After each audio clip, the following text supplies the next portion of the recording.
Сәлеметсіздер ме? Мен орынбасар Жанатбек Сырымұлы, Атырау облысы Жылыой аудандық жас техниктер станциясының білім алушысымын. Менің номинациям су көлігі саласындағы техникалық жобалар. Менің жұмысымның тақырыбы траш-бот, суды тазалаушы қайық деп аталады. Жобамның пайда болу идеясы. Мен Атырау облысы Жылыой аудандық жас техниктер станциясының Құлсары қаласында тұрамын. Қала ішімен өтіп жатқан Құрсай деген өзек бар. Алдыңғы жылы өзектің жағасына тротуарлар төсеп, отырғыштар орнатылып, жарық шамдарын қондырып, қаламызды көркейтіп қойған еді. Ендігі мәселе өзек суының ластануы. Яғни айтқанда тазалық жоқ. Бірінші себеп оған қамыстың өсіп кетуі. Ал екінші себеп қала тұрғындарының әртүрлі сусындардың бөтелкесінің лақтыруы. Осы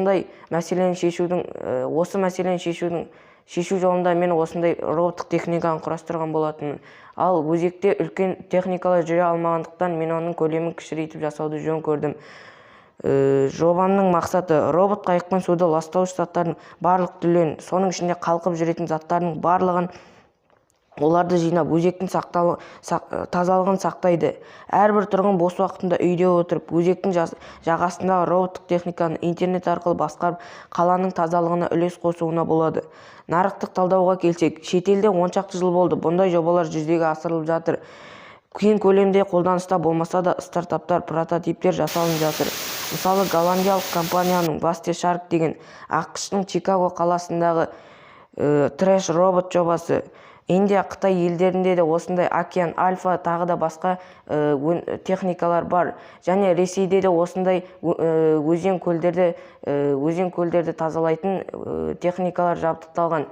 Ал Қазақстанға келетін болсақ, біздің Қазақстанда бұндай заттарды көп кездестіре бермейміз.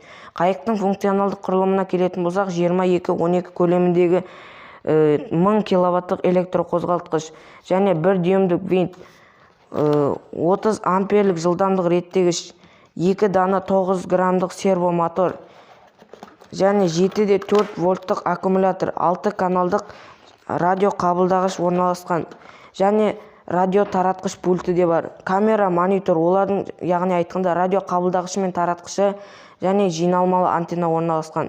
Жобамның жасалуы. Жалпы қайықтың корпусының үлгісі катамаран типті жасалынған, ортасы ашық. Мен оны жасау үшін 5 мм пеноплексті қолдандым және қозғалтқышты орнату үшін 5 мм ПВХ қолданылды. Және қайықтың ортасында қоқыс жәшігі 10-10 мм тосымдардан жасалынған. Корпустың сыртына грунт, яғни тегіс шағылды.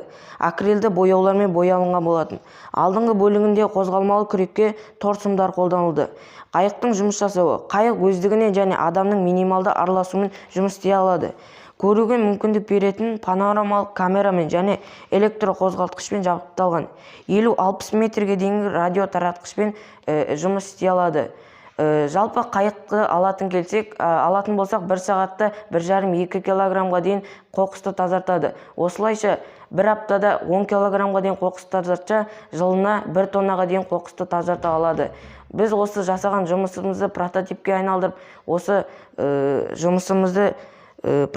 айналдырып, қалалық сенбілік кезінде Құрсай өзегіне сынап көргіміз келеді. Жоба сәтті шығып жатқан жағдайда оңтайландыру бойынша оны көркейтіп жасаймыз. Демеушілер табылып жатса, осы өндіріс бойынша осы жұмысымызды жалғастырамыз.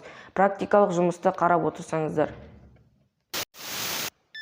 Біз роботтық техникамызды шеберханамыздағы шағын бассейнге сынап көріп жатырмыз.